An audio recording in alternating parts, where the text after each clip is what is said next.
'Twas the night before Christmas, and troops were gathered around. There were goblins, minions, dragons, and even a lava hound. They sat by the army camp, all jolly and merry, drinking all the elixir the poor maids could carry. But there was one troop who wasn't joining the fun, for she was mad about something the village had done. Because the ground soil had become rather thin, it decided to ban the spawning of skeletons. This made the witch very angry, you see, because her skeleton servants were the key. They made her bed with love and care, and they helped her dye her dark purple hair. That night, the witch had a wicked old plan to get revenge on the troops who voted for the ban.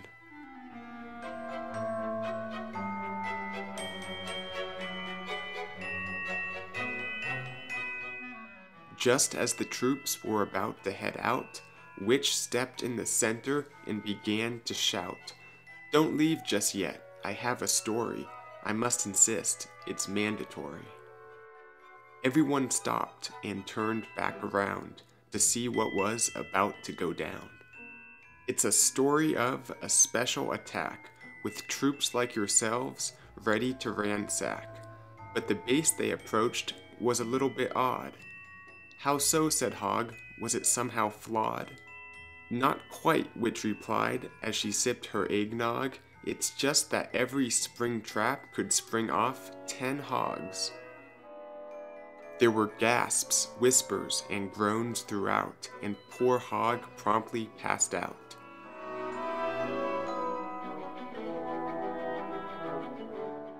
"Now listen here, Witch," Balloon said from above.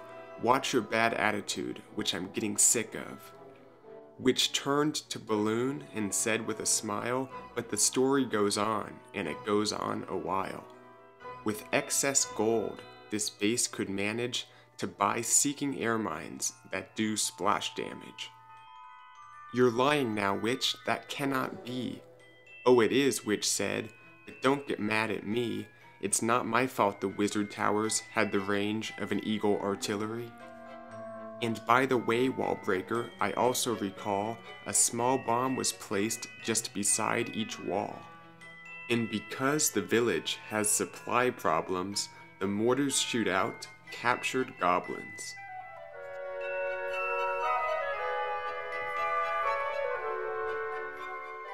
A hush had fallen over the crowd when Miner stepped forward, confident and proud. "These made-up stories cannot scare me. I'm not fooled so easily." "Oh, is that right?" Witch said in reply. "Well, I have some news, Mr. Tough Guy. For an unknown reason, a mistake perhaps, the base has built 600 skeleton traps."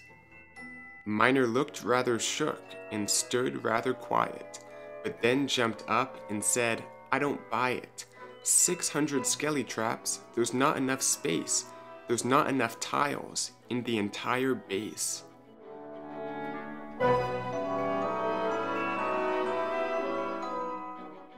"Well, hold on," Golem said. "I don't mean to take sides, but using basic matrix algebra derives that the size of the base unmistakably coincides with a far greater number of tiles than you had prescribed."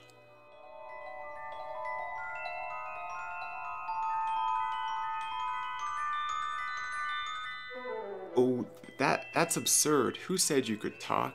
You're just a big, useless rock." "Before you say another uneducated word, I'll have you know I graduated top at Harvard." Witch now turned to Golem and said, "I must profess, I've also heard the single target inferno towers they possess are known to do infinite DPS. Infinite DPS is not something you can inflict, as modern physical theories predict infinity is a concept humans have picked to deal with vast quantities too big to predict." For once, Witch was speechless. She stood there in awe as the other troops slowly began to applaud. Golem had ended Witch's harsh reign, using nothing more than his own brain. The music came on, and they danced in the lights, singing Happy Christmas to all, and to all a good night.